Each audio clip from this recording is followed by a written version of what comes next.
नमस्कार साथियों, बेस्ट ज्ञान चैनल पर मैं बीरम सिंह आप सभी का स्वागत करता हूं। हर सप्ताह की तरह आज के इस वीडियो में हम देखेंगे सप्ताह भर की बड़ी खबरों का सारांश, करंट अफेयर्स, सरकारी योजनाओं और नौकरियों की लेटेस्ट अपडेटेड जानकारी। वीडियो देखने के बाद आपको अच्छा लगे तो प्लीज़ लाइक ज़रूर कर दीजिए और इस चैनल को सब्सक्राइब ना किया हो तो सब्सक्राइब कर लीजिएगा। शुरू करते हैं। सोयाबीन फसल में हुए नुकसान की भरपाई फसल बीमा और राहत राशि को मिलाकर की जाएगी। मुख्यमंत्री श्री शिवराज सिंह चौहान ने देवास जिले में सोयाबीन फसल में हुए नुकसान का जायजा लेते हुए यह बात कही। उन्होंने कहा कि 2 दिन पहले मुझे अवगत कराया गया कि खातेगांव में सोयाबीन की फसल खराब हो रही है। ऐसी स्थिति में मैंने तय किया कि संकट की इस घड़ी में किसानों के बीच जाऊंगा। उन्होंने बताया कि फसल बीमा योजना में पंजीयन कराने की अंतिम तिथि 31 अगस्त तक बढ़ा दी है। अब फिर से इसे तारीख को बढ़ा दिया गया है। व्हाट्सएप पर मैसेज सर्कुलेट हो रहा है कि 4 सितंबर तक तारीख बढ़ गई है, लेकिन अभी तक अधिकृत रूप से इसकी घोषणा नहीं की गई है। हाँ, मांग जरूर की जा रही है कि 15 सितंबर तक यह तारीख बढ़ा दी जाए। मुख्यमंत्री ने कहा कि 3100 करोड़ रुपए की फसल बीमा की राशि किसानों के खाते में डाली गई है। साथ ही 6 सितंबर तक 19 लाख किसानों के खाते में 4500 करोड़ रुपए की राशि डाली जाएगी। बात करें किसानों को इसमें से कितनी राशि लगभग एक किसान के खाते में औसत रूप से जमा होगी, तो 20 से 25 हज़ार रुपये की राशि जमा होनी है। अब जिसने ज़्यादा का बीमा करवाया है उसकी राशि ज़्यादा जमा होगी और जिस किसान का केसीसी कम है या बीमा की राशि कम है उसको जो है बीमा की रकम कम मिलेगी। उन्होंने कहा, शिवराज सिंह चौहान ने कहा कि आवश्यकता पड़ने पर कर्ज लेकर भी सरकार इसे पूरा करेगी। मध्य प्रदेश में सभी गरीबों को मिलेगा राशन। मुख्यमंत्री श्री शिवराज सिंह चौहान ने कहा कि पूर्व में जिन पात्र गरीबों को पात्रता पर्ची नहीं होने के कारण राशन नहीं मिल रहा था, उन लोगों की भी अब राशन की व्यवस्था की जाएगी। उन्होंने कहा कि किसानों की हर समस्या का समाधान किया जाएगा। इस अवसर पर खातेगांव के विधायक श्री आशीष शर्मा ने किसानों को संबोधित करते हुए कहा कि खातेगांव में किसानों की सोयाबीन फसल पर कीट का भी हमला हुआ है। घरेलू बिजली उपभोक्ताओं की बकाया राशि स्थगित कर दी गई है। 31 अगस्त तक की जो बकाया राशि है अब वह उपभोक्ताओं को फिलहाल नहीं देना है। हालांकि माफ़ नहीं की गई है, लेकिन फिलहाल स्थगित की गई है। इसका मतलब यह है कि जो अगला बिल आपका सितंबर अक्टूबर महीने का आएगा उसमें आपको पिछला सरचार्ज या बकाया नहीं देना होगा। 100, 200, 500 जो भी बिल आता है केवल उसी महीने का पेमेंट करना होगा। प्रदेश में घरेलू उपभोक्ताओं की संख्या 1,18,00,000 है, जिसमें से 1 किलोवाट वाले घरेलू कनेक्शनों की संख्या 1,08,00,000 को इसका लाभ मिलेगा। मुख्यमंत्री द्वारा की गई घोषणा के फलस्वरूप ऊर्जा विभाग द्वारा इस संबंध में आदेश जारी कर दिया गया है। प्रदेश की तीनों विद्युत वितरण कंपनियों के प्रबंध संचालकों को निर्देशित किया गया है कि 1 किलोवाट तक के संयोजित भार वाले घरेलू उपभोक्ताओं को आगामी सितंबर और अक्टूबर 2020 में मात्र उनकी वर्तमान मासिक खपत के आधार पर विद्युत देयक जारी की जाए। होम आइसोलेशन के लिए जारी करे गाइडलाइन। मध्य प्रदेश के हर जिले में कोरोना के इलाज की चिन्हित शासकीय अस्पतालों में अच्छी व्यवस्था की गई है। साथ ही कुछ निजी चिकित्सालयों को भी अनुबंधित किया गया है, जहां कोरोना के इलाज की निःशुल्क व्यवस्था है। बिना लक्षण वाले ऐसे मरीज जिनके घर में व्यवस्था है उन्हें होम आइसोलेशन में भी रखा जा रहा है। घरेलू बिजली उपभोक्ताओं के बारे में और विस्तार से बात करें तो माह अक्टूबर 2020 के देयकों में मासिक खपत देयक के साथ यदि किसी उपभोक्ता द्वारा माह सितंबर का देयक नहीं भरा गया है तो उसकी बकाया राशि मई सरचार्ज के शामिल होगी। स्थगित बकाया राशि 31 अगस्त की स्थिति में इसके बारे में पृथक से निर्देश जारी किए जाएंगे। इन निर्देशों का कड़ाई से समय पर पालन सुनिश्चित करने और बिलिंग सॉफ्टवेयर में 31 अगस्त तक अनिवार्यता आवश्यक परिवर्तन करने के निर्देश दिए गए हैं। मध्य प्रदेश को मिली सड़कों की सौगात के लिए प्रधानमंत्री श्री नरेंद्र मोदी और श्री गडकरी का प्रदेश की जनता की ओर से धन्यवाद ज्ञापित करते हुए मुख्यमंत्री श्री चौहान ने कहा कि वे ऐसे जन नेताओं का अभिनंदन करना चाहते हैं। केंद्रीय मंत्री श्री गडकरी ने प्रदेश में उनके मंत्रालय से जुड़े किसी भी कार्य के लिए स्वीकृति देने से इनकार नहीं किया, बल्कि बिना देर किए मंजूरियां दी है। श्री चौहान ने कहा कि मध्य प्रदेश में जलीय परिवहन के संबंध में विचार किया जा रहा है। ओंकारेश्वर और इंदिरा सागर जलाशयों के पर्यटन संबंधी उपयोग के साथ ही एमएसएमई सेक्टर में नवीन गतिविधियों का रोड मैप बनाया गया है। प्रदेश के औद्योगिक विकास को इससे बढ़ावा मिलेगा। उन्होंने कहा कि मध्य प्रदेश में 329 किलोमीटर के 8 मार्गों में से 2 मंजूर हो गए हैं। ये मार्ग है नसरुल्लागंज रेहटी बुधनी 42 किलोमीटर और सागर टोला कबीर चबूतरा 44 किलोमीटर। शेष 6 मार्गों के लिए भूमि उपलब्ध है। उन्होंने केंद्रीय सड़क परिवहन राजमार्ग सूक्ष्म लघु और मध्यम उद्यम मंत्री श्री नितिन गडकरी से जीरापुर पिछोर, भोजपुरा डोलखेड़ी, कुरवाई मुंगावली चंदेरी, जीरापुर सुसनेर, पवई चंदिया, बमीठा खजुराहो के लिए मंजूरी का आग्रह किया। उन्होंने श्री गडकरी को सड़क सुरक्षा के प्रयासों के लिए धन्यवाद भी दिया। श्री चौहान ने कहा कि इन प्रयासों से अनेक कीमती जानें बच रही है। केंद्र सरकार के इस तरह के नवाचार प्रशंसनीय है। श्री चौहान ने कहा कि रामवन पथ गमन के लिए भी केंद्र सरकार के सहयोग की अपेक्षा है। वर्तमान में इस मार्ग के एक हिस्से मैहर, सतना, चित्रकूट की 121 किलोमीटर की स्वीकृति मिली है। इसी तरह जिलों में ड्राइवर ट्रेनिंग सेंटर्स प्रारंभ करने, इंदौर जबलपुर में BOT मॉडल पर लॉजिस्टिक हब की शुरुआत के लिए भी पूर्ण सहयोग की अपेक्षा है। यूरिया की कालाबाजारी और मिलावटखोरी नहीं की जाएगी बर्दाश्त। मुख्यमंत्री ने कहा कि किसानों और राशन उपभोक्ताओं के लिए संचालित योजनाओं में अवैध गतिविधियों को रोकने के लिए अद्यतन तकनीक का उपयोग सुनिश्चित किया जाए। मेट्रो रेल कार्य को मिलेगी गति। Madhya Pradesh metro rail company का नाम अब Madhya Pradesh metro rail corporation होगा। कंपनी को बोर्ड बनाए जाने के संबंध में भारत सरकार, मध्य प्रदेश सरकार एवं Madhya Pradesh metro rail company limited के बीच 19 अगस्त 2019 को त्रिपक्षीय MOU यानी कि मेमोरेंडम ऑफ अंडरस्टैंडिंग साइन किया गया है। नए बोर्ड में 5 डायरेक्टर होंगे। मध्य प्रदेश सरकार के नगरीय विकास आयुक्त इसके प्रबंध संचालक होंगे तथा प्रमुख सचिव वित्त, राजस्व, लोक निर्माण विभाग तथा नगरीय विकास विभाग इसके संचालक होंगे। मेट्रोपॉलिटन क्षेत्र घोषित करने की कार्रवाई। मेट्रो रेल के निर्माण के लिए भारत सरकार के मेट्रो रेल अधिनियम के अंतर्गत मेट्रो निर्माण क्षेत्र को मेट्रोपॉलिटन क्षेत्र घोषित किया जाना आवश्यक है। इस संबंध में बैठक में इंदौर और भोपाल मेट्रो क्षेत्रों को मेट्रोपॉलिटन क्षेत्र घोषित किए जाने संबंधी कार्रवाई किए जाने का निर्णय लिया गया। 12 जनवरी 2017 को मध्य प्रदेश सरकार की स्वीकृति के उपरांत Bhopal Indore metro rail project का कार्य Madhya Pradesh metro rail company limited द्वारा शुरू कर दिया गया है। भोपाल इंदौर मेट्रो प्रोजेक्ट को 11 सितंबर 2018 को पब्लिक इन्वेस्टमेंट बोर्ड तथा 3 अक्टूबर 2018 को केंद्रीय कैबिनेट की स्वीकृति मिली थी। केंद्रीय सड़क परिवहन और राजमार्ग और सूक्ष्म लघु और मध्यम उद्यम मंत्री श्री नितिन गडकरी ने मध्य प्रदेश की अनेक सड़कों के लोकार्पण के साथ ही नए कार्यों के लिए आधारशिला रखी। वर्चुअल कार्यक्रम के माध्यम से कुल 11,427 करोड़ रुपए की लागत से 1361 किलोमीटर लंबाई की 45 सड़क परियोजनाओं के शिलान्यास और लोकार्पण कार्यक्रम संपन्न हुए। मुख्यमंत्री ने मंत्रालय स्थित कक्ष से इसमें हिस्सा लिया, जबकि वर्चुअल कार्यक्रम में केंद्र सरकार और प्रदेश के कई मंत्री, सांसद और विधायक भी अलग अलग स्थानों से इसमें सम्मिलित हुए। PBGM कॉलेज भोपाल में नियुक्ति के लिए विज्ञापन यहाँ पर दिया हुआ है। Application are invited under college code 28 for B.Ed programmes. Principal एक पद है, इसके लिए योग्यता दी गई है PG M.Ed विथ 55% मार्क्स। इसके अलावा PhD किया हो एजुकेशन में, साथ ही में 15 साल का टीचिंग एक्सपीरियंस भी मांगा गया है।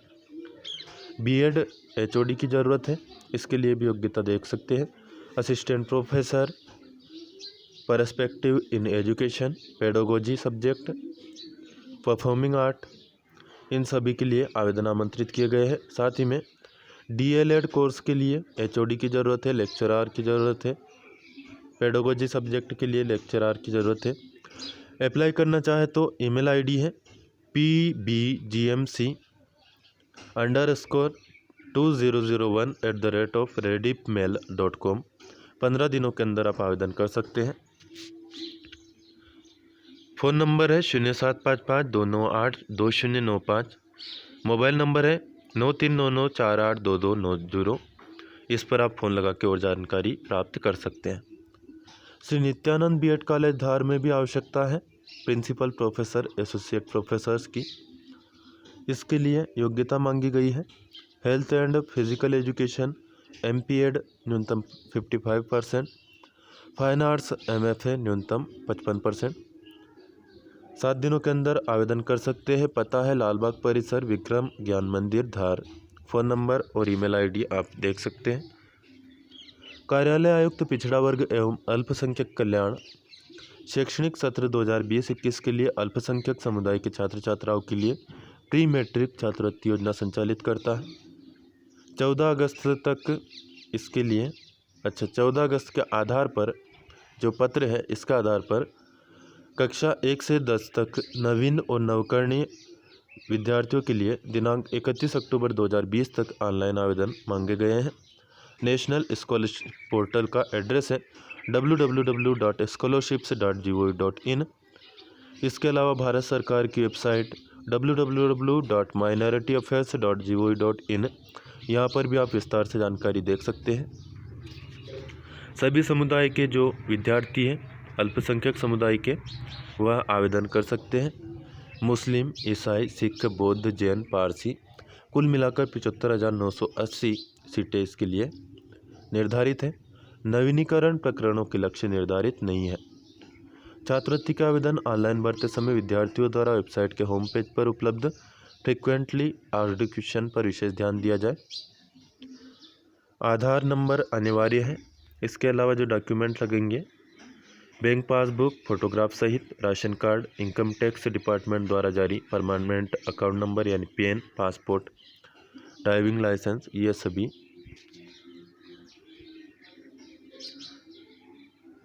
नहीं, ये अल्टरनेटिव है, कोई भी एक इसमें से आप दे सकते हैं।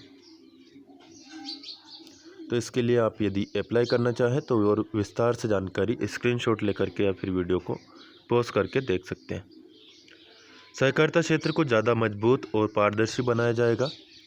सहकारिता एवं लोक सेवा प्रबंधन मंत्री डॉक्टर अरविंद भदौरिया ने भोपाल में एक बैठक में यह बात कही। सभी ITI और पॉलिटेक्निक कॉलेजों को सुदृढ़ करने के निर्देश तकनीकी शिक्षा, कौशल विकास और रोजगार मंत्री श्रीमती यशोधरा राजे सिंधिया ने दिए। शिवपुरी पॉलिटेक्निक कॉलेज और ITI का निरीक्षण ये कर रही थी। ITI में ITI travels and tour assistant का कोर्स भी शुरू किया गया है। इस दौरान बताया गया कि अभी शिवपुरी की जो ITI है इसमें 592 सीटें हैं। 1 से 15 सितंबर के मध्य लगेंगे विद्युत शिकायत निवारण शिविर। इसमें आप भाग ले सकते हैं और अपनी विद्युत संबंधी समस्याएं दर्ज करा सकते हैं।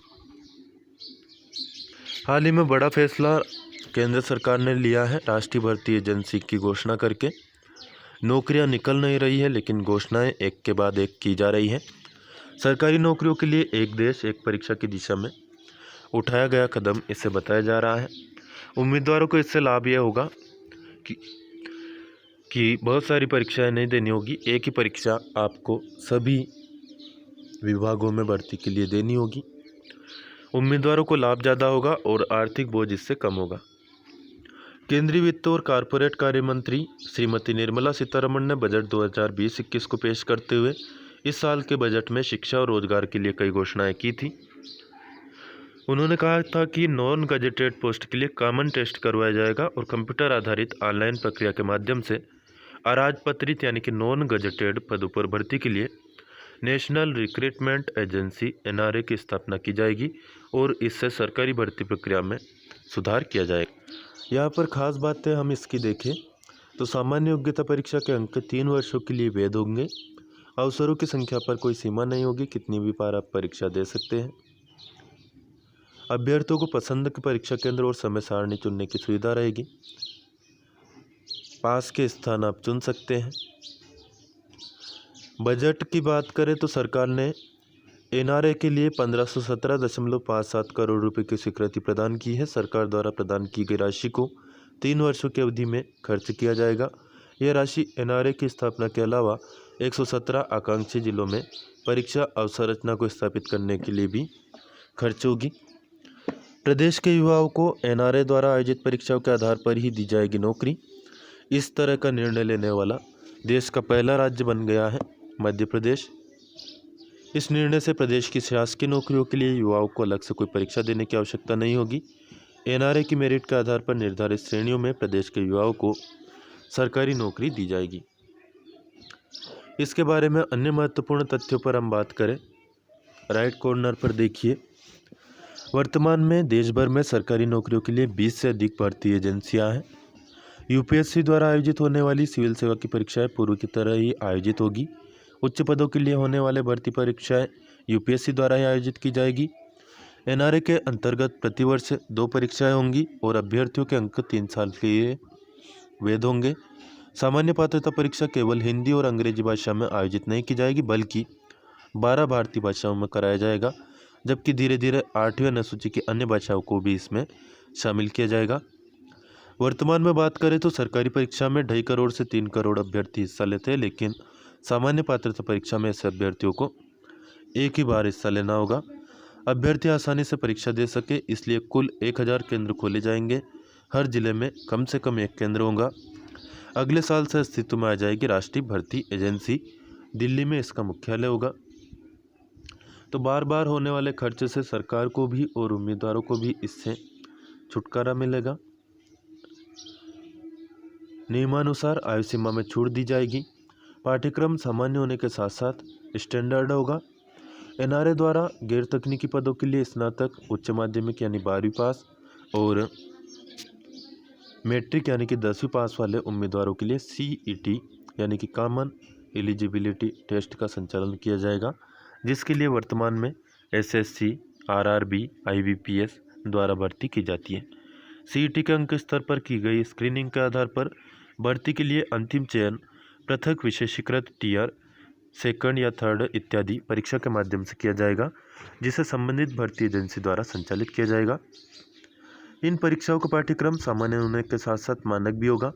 यह उन उम्मीदवारों के बोझ को कम करेगा जो वर्तमान में प्रत्येक परीक्षा के लिए विभिन्न पाठ्यक्रम के अनुसार अलग अलग पाठ्यक्रमों की तैयारियां करते हैं। सामान्य योग्यता परीक्षा अनेक भाषाओं में उपलब्ध होगी। यह देश के विभिन्न हिस्सों से उम्मीदवारों को परीक्षा में बैठने और चयनित होने के लिए मानदंड स्थापित करेगा। उम्मीदवारों की स्क्रीनिंग इस परीक्षा के माध्यम से की जाएगी। स्नातक, 12वीं और 10वीं कक्षा उत्तीर्ण उम्मीदवारों के लिए कंप्यूटर आधारित ऑनलाइन होगी। सामान्य योग्यता परीक्षा एसएससी, आरआरबी और आईबीपीएस के लिए पहले स्तर पर उम्मीदवारों की जांच करने के लिए आयोजित की जाएगी सामान्य योग्यता परीक्षा।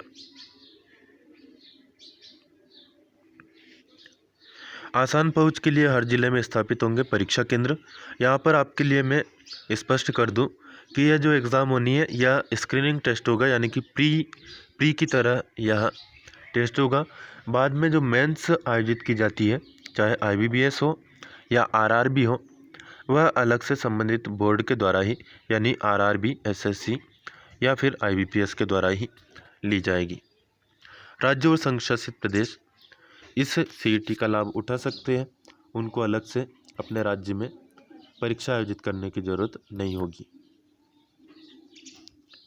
आधुनिक प्रौद्योगिकी का पालन करेगी राष्ट्रीय भर्ती एजेंसी। ऑनलाइन परीक्षाएं होगी। अलग अलग पाठ्यक्रम नहीं होंगे, एक ही पाठ्यक्रम के अनुसार तैयारियां करनी पड़ेगी। तो बहुत सारी सुविधाएं इस प्रकार की मिल जाएगी छात्रों को।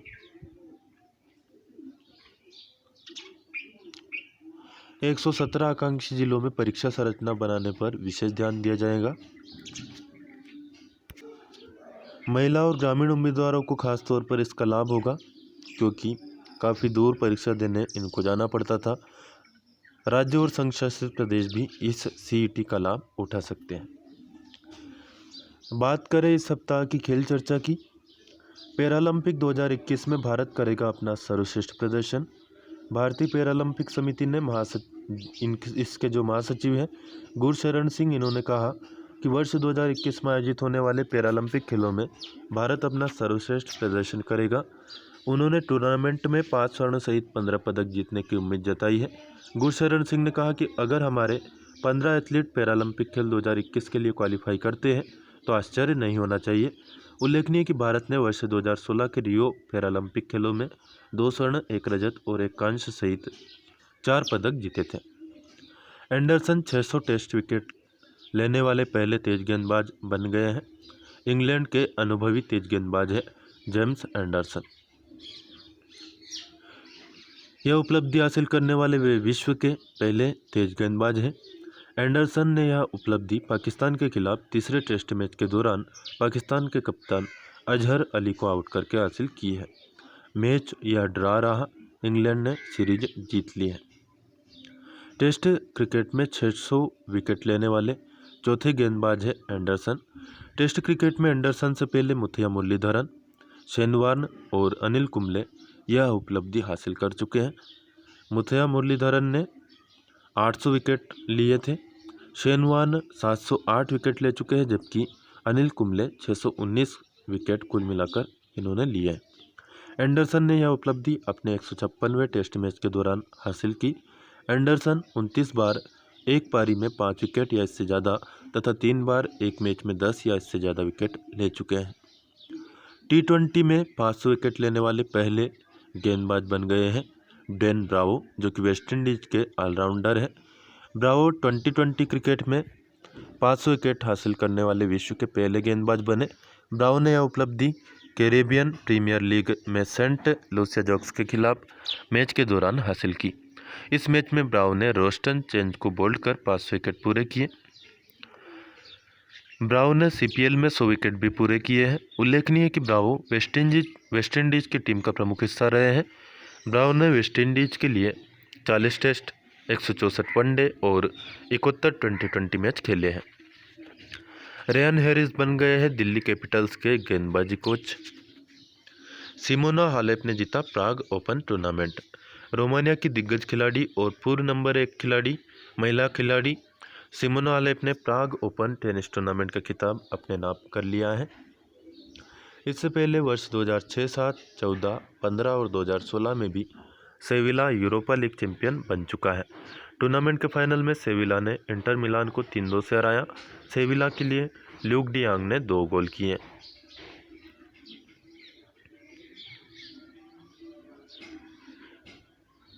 जहीर अब्बास, इनको एशिया के ब्रेडमैन कहा जाता है, पाकिस्तान के हैं।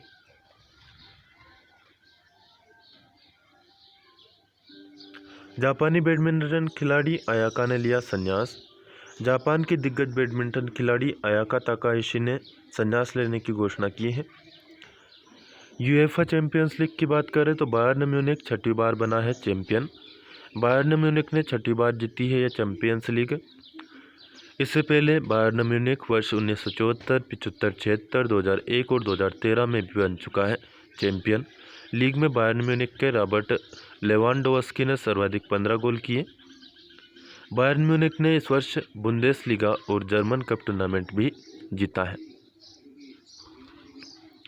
मध्य प्रदेश शूटिंग अकादमी के प्रशिक्षक जसपाल राणा को मिलेगा द्रोणाचार्य अवार्ड।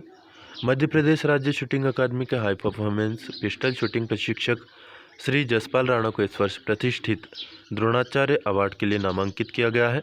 खेल मंत्री श्रीमती यशोधरा राजे सिंधिया ने श्री राणा को बधाई देते हुए कहा कि श्री राणा ने खिलाड़ी के रूप में मात्र 18 वर्ष की उम्र में अर्जुन अवार्ड प्राप्त किया था और अब प्रशिक्षक के रूप में देश के प्रतिष्ठित द्रोणाचार्य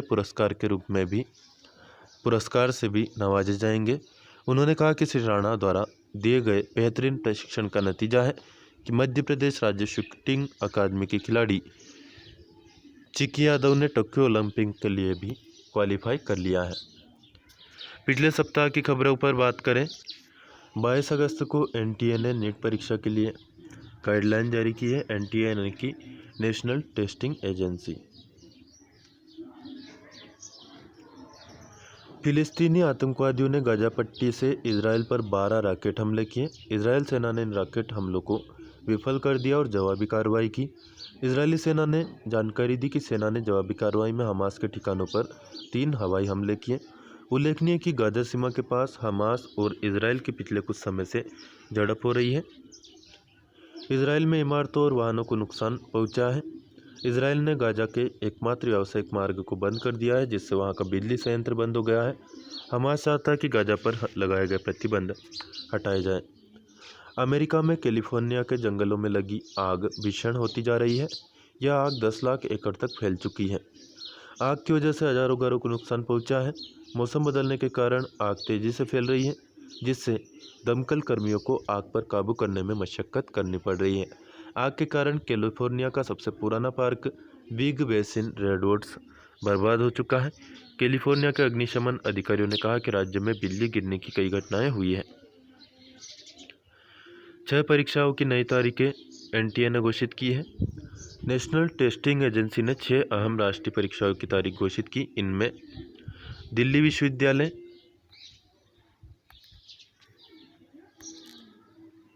प्रवेश परीक्षा 6 से 11 सितंबर तक आयोजित होगी। वहीं ICAR AIEEE प्रवेश परीक्षा 7 और 8 सितंबर को आयोजित होगी। इग्नू की ओपनमेट MBA प्रवेश परीक्षा 15 सितंबर को होगी। UGC नेट जून 2020 परीक्षा 16 से 18 सितंबर तथा 21 से 25 सितंबर तक आयोजित की जाएगी। इसके अलावा ISPG प्रवेश परीक्षा 28 सितंबर को आयोजित होगी। NTA इग्नू की PhD प्रवेश परीक्षा 4 अक्टूबर को आयोजित की जाएगी। NTA ने कहा कि इन परीक्षाओं के प्रवेश पत्र प्रत्येक परीक्षा के शुरू होने से 15 दिन पहले जारी किए जाएंगे। अमेरिका के वैज्ञानिकों ने कोरोना की ऐसी वैक्सीन विकसित की है जिसकी डोज नाक के जरिए दी जा सकती है। इस वैक्सीन की डोज चूहों में संक्रमण को रोकने में प्रभावी रही है। अमेरिका के Washington university school of medicine के वैज्ञानिकों का दावा है कि यह वैक्सीन कोरोना संक्रमण से बचा सकती है।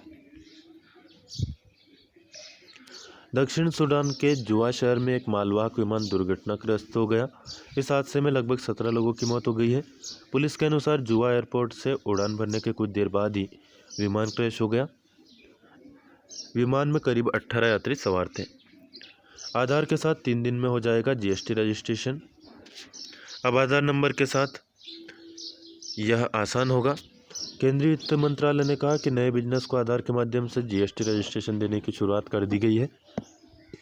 रजिस्ट्रेशन के लिए व्यापारी को 12 अंकों का आधार नंबर बताना होगा। इसके बाद 3 दिनों में GST नंबर जारी हो जाएगा। सरकार के अनुसार नई व्यवस्था से अपना व्यवसाय शुरू करने वालों को राहत मिलेगी, साथ ही फर्जी कंपनियों पर भी लगाम लगेगी। आरोग्य सेतु ऐप में एक नया फीचर जोड़ा गया है। इस फीचर का नाम है ओपन API सर्विस। इस फीचर के जरिए संगठन को अपने कर्मचारियों और अन्य प्रयोगकर्ताओं के स्वास्थ्य की जानकारी बिना उनकी निजता को उल्लंघन किए मिल सकेगी। नए फीचर से लोगों और कंपनियों के बीच कोरोना का भय और जोखिम कम होगा। इस सेवा का लाभ देश में पंजीकृत ऐसे संगठन और कंपनियां ले सकेगी जिनके कर्मचारियों की संख्या 50 से ज़्यादा है। उल्लेखनीय कि आरोग्य सेतु के उपयोगकर्ताओं की संख्या 15 करोड़ के पार हो गई है। बेलारूस में 9 अगस्त को चुनाव के नतीजे आने के बाद से प्रदर्शन जारी है। प्रदर्शनकारी राष्ट्रपति अलेक्जेंडर लुकाशेंको के इस्तीफे की मांग को लेकर व्यापक प्रदर्शन कर रहे हैं। बेलारूस की राजधानी में हुए प्रदर्शन में 1 लाख से ज़्यादा लोगों ने हिस्सा लिया।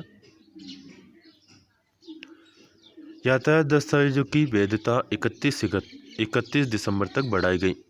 केंद्रीय सड़क परिवहन और राजमार्ग मंत्रालय ने यातायात से जुड़े तमाम दस्तावेजों की समय सीमा 31 दिसंबर 2020 तक बढ़ा दी है। एक एडवाइजरी में मंत्रालय ने कहा कि मोटर वाहन अधिनियम 1988 और केंद्रीय मोटर वाहन नियम 1989 के तहत यातायात से जुड़े दस्तावेज की समय सीमा बढ़ाई गई है। मंत्रालय ने कहा कि जिस भी दस्तावेज की वैधता 1 फरवरी से 31 दिसंबर 2020 के बीच खत्म हो रही है वह 31 दिसंबर 2020 तक बढ़ा दी गई है। एडवाइजरी में कहा गया कि कोरोना महामारी के संक्रमण के कारण यह फैसला लिया गया है। मंत्रालय ने पहले भी हर तरह के परमिट, लाइसेंस, रजिस्ट्रेशन और फिटनेस जैसे यातायात संबंधी दस्तावेजों की वैधता को 30 सितंबर तक बढ़ा दिया था। थल सेना प्रमुख जनरल मनोज मुकुंद नरवाने ने नेशनल सिक्योरिटी गार्ड्स के 51 स्पेशल एक्शन ग्रुप को आतंकवाद के खिलाफ लड़ाई में उल्लेखनीय योगदान के लिए COAS यूनिट पुरस्कार प्रदान किया। समूह ने अपने 100% कार्य बल भारतीय सेना से हासिल किए हैं और खुद को प्रतिष्ठित काउंटर टेररिस्ट फोर्स के रूप में स्थापित करके 3 अशोक चक्र सहित कई वीरता पुरस्कार हासिल किए हैं। समूह के विभिन्न अभियानों में सबसे यादगार ऑपरेशन ब्लैक टॉर्नेडो था, जिसमें नवंबर 2008 में मुंबई आतंकवादी हमले के दौरान 8 आतंकियों को मारा था। कई विदेशी नागरिकों सहित 600 बंधकों को भी मुक्त कराया गया था। दिसंबर 1984 में स्थापना के बाद से 51 स्पेशल एक्शन ग्रुप ने दुनिया के सबसे प्रतिष्ठित काउंटर टेररिस्ट समूह में जगह बनाई है। फिलीपींस का सुलू प्रांत दोहरे बम धमाकों से दहल उठा। इन 2 अलग अलग बम धमाकों में लगभग 10 लोगों की मृत्यु हो गई जबकि 17 लोग घायल हुए हैं। फिलीपींस की सेना के अनुसार पहला बम धमाका जोलो शहर के एक भीड़भाड़ वाले इलाके में हुआ। इस बम धमाके में कई सैनिक भी हताहत हुए हैं। संसद का मानसून सत्र 14 सितंबर से शुरू हो सकता है। 1 अक्टूबर तक चलेगा। 18 दिवसीय सत्र के दौरान एक भी छुट्टी नहीं होगी। कोरोना से बचने के लिए सावधानियां बरती जाएगी। WHO ने कहा है कि कोरोना वायरस का फैलाव जारी है, लेकिन दक्षिण पूर्व एशिया और पूर्वी भूमध्य सागर क्षेत्र को छोड़कर विश्व के बाकी हिस्सों में कोरोना महामारी की मार धीमी पड़ने लगी है। मौत की संख्या में कमी हो रही है। उल्लेखनीय है कि विश्व में कोरोना की चपेट में सबसे ज़्यादा अमेरिका आया है। अमेरिका के बाद ब्राज़ील और भारत में भी कोरोना का बड़ा संक्रमण हुआ है। भारतीय सेना पूर्वी लद्दाख में वास्तविक नियंत्रण रेखा यानी कि लाइन ऑफ एक्चुअल कंट्रोल पर चीन की हर हरकत का जवाब देने की तैयारी कर रही है। LAC पर चीनी हेलीकॉप्टरों की बढ़ती गतिविधियों को देखते हुए भारतीय सेना अपने जवानों को ऐसी मिसाइलें उपलब्ध करा रही है जिन्हें कंधे पर रखकर दागा जा सकता है। ये मिसाइलें हवा में सटीक हमला करने में सक्षम है। इन मिसाइलों को LAC के अग्रिम इलाकों पर तैनात किया गया है। इसके अलावा सेना ने पूर्वी लद्दाख में चीनी विमानों की निगरानी के लिए रडार भी तैनात किए हैं। उड़ान 4.0 के तहत 78 नए हवाई मार्गों को मंजूरी मिली है। इनमें मध्य प्रदेश, छत्तीसगढ़, हरियाणा, हिमाचल प्रदेश और उत्तराखंड भी शामिल है। नगर विमानन मंत्रालय ने ट्वीट के जरिए जानकारी दी है। नए रूट में बिलासपुर भोपाल, हिसार से धर्मशाला, हिसार देहरादून, चित्रकूट कानपुर, प्रयागराज चित्रकूट, बरेली दिल्ली और शिलांग डिब्रूगढ़ जैसे हवाई मार्ग शामिल हैं। केंद्र सरकार ने कहा कि वंदे भारत मिशन तथा कुछ देशों के साथ द्विपक्षीय समझौते के आधार पर शुरू हुई उड़ानों से विदेश जाने वालों को उनके पास पंजीकरण नहीं कराना होगा। इन उड़ानों में यात्री सीधे विमान सेवा कंपनी से टिकट बुक करवा सकते हैं। उल्लेखनीय है कि केंद्र सरकार ने 22 अगस्त को वंदे भारत मिशन के तहत गैर निर्धारित व्यावसायिक उड़ानों के लिए एक मानक संचालन प्रोटोकॉल यानी कि स्पेशल ऑपरेशन प्रोटोकॉल जारी किया था। भारतीय कृषि अनुसंधान परिषद के भारतीय बागवानी अनुसंधान संस्थान बेंगलुरु के बीज पोर्टल का भारतीय स्टेट बैंक के योनो कृषि ऐप के साथ हुए एकीकरण का लोकार्पण किया गया। यह लोकार्पण किया केंद्रीय कृषि एवं किसान कल्याण मंत्री, ग्रामीण विकास तथा पंचायती राज मंत्री श्री नरेंद्र सिंह तोमर के मुख्य आतिथ्य में। इस दौरान भारतीय स्टेट बैंक के अध्यक्ष श्री रजनीश कुमार विशेष रूप से उपस्थित थे। दोनों ऐप के एकीकरण से देश के करोड़ों किसान बीज खरीदी सहित सरकारी योजनाओं तथा बैंक की सुविधाओं के विविध लाभ डिजिटली ले सकेंगे। गौरतलब है कि योनो कृषि ऐप हिंदी एवं अंग्रेजी के अलावा 10 क्षेत्रीय भाषाओं में उपलब्ध है, जिनमें कृषि मंडी व कृषि मित्रा सहित कई सुविधाएं उपलब्ध है। बैंक के लाखों किसान ग्राहक हैं। इसके अलावा भी देश के किसान घर बैठे इन सुविधाओं का लाभ ले सकते हैं। वर्ष 2023 तक रेलवे का 100% विद्युतीकरण करने का लक्ष्य रखा गया है। वहीं भारतीय रेलवे ने 2030 तक अपनी खाली भूमि का उपयोग करके 20 गीगावाट क्षमता के सौर संयंत्र स्थापित करने के लिए एक बहुत बड़ी योजना विकसित की है। रेलवे की वर्ष 2023 तक 100% विद्युतीकरण प्राप्त करने की महत्वाकांक्षी योजना के साथ भारतीय रेलवे की ऊर्जा की खपत 2030 तक 33 बिलियन यूनिट से अधिक हो जाएगी, जबकि वर्तमान वार्षिक आवश्यकता लगभग 21 बिलियन यूनिट है। प्रधानमंत्री जनधन योजना यानी PMJDY को 6 वर्ष पूरे हो गए हैं। केंद्रीय वित्त एवं कॉरपोरेट कार्य मंत्रालय की मंत्री श्रीमती निर्मला सीतारमण ने PMJDY की 6वीं वर्षगांठ पर इस योजना के महत्व को दोहराया। उन्होंने कहा कि प्रधानमंत्री जनधन योजना जन केंद्रित आर्थिक कार्यक्रमों की बुनियाद रही है, चाहे प्रत्यक्ष लाभ हस्तांतरण हो अथवा कोविड-19 संबंधी वित्तीय सहायता। PM किसान मनरेगा के तहत मजदूरी में वृद्धि, जीवन एवं स्वास्थ्य बीमा कवर प्रत्येक वयस्क को बैंक खाता प्रदान करने के लिए उठाया गया पहला कदम था, जिसे PMJDY ने लगभग पूरा कर लिया है। आपको बता दें, प्रधानमंत्री श्री मोदी ने 15 अगस्त 2014 को अपने स्वतंत्रता दिवस के संबोधन में इस योजना की घोषणा की थी। 28 अगस्त को इस कार्यक्रम की शुरुआत हुई।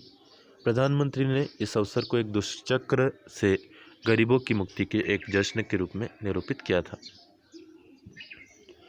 केंद्रीय रसायन और उर्वरक मंत्री श्री DV सदानंद गौड़ा ने कहा कि देश में लगभग हर जगह इस खरीफ सीजन में यूरिया की बिक्री बढ़ रही है।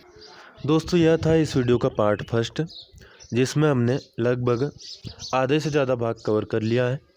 20 से 1 मिनट का लगभग एक और पार्ट मैं आपके लिए बनाकर अपलोड करूंगा, जिसे आप देख सकते हैं कुछ ही देर में। फिलहाल इस वीडियो को हम यहीं पर समाप्त करेंगे। वीडियो में दी गई जानकारी आपको उपयोगी लगे तो प्लीज़ लाइक ज़रूर कर देना। अन्य दोस्तों को भी शेयर कर सकते हैं, खासतौर पर उन लोगों को जो कि स्टडी रिलेटेड ग्रुप्स पर आपसे जुड़े हों। इस चैनल को आपने अभी तक सब्सक्राइब ना किया हो तो सब्सक्राइब कर लीजिए, और सब्सक्राइब कर चुके हो तो बेल आइकन यानी नोटिफिकेशन का बटन जरूर प्रेस कर दें। कोई प्रश्न या सुझाव आपका हो तो कमेंट करके पूछ सकते हैं या बता सकते हैं। फिलहाल इस वीडियो में इतना ही। धन्यवाद। जय हिंद, जय भारत।